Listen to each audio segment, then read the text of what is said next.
Welcome viewer, I am Murugan S. This video tutorial describes how to fix Skype messages not sending error in Windows 10.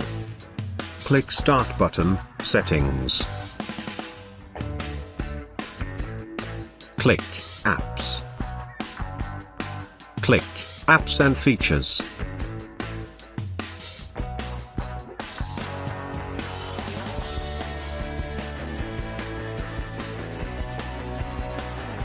Click Skype. Click Advanced Options. Click Repair.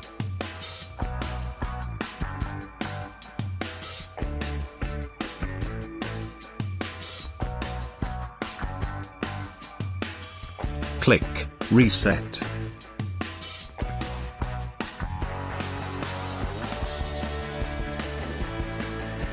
Thanks for watching. I hope this video tutorial helps to solve the problem. Please like, share and don't forget to subscribe my channel.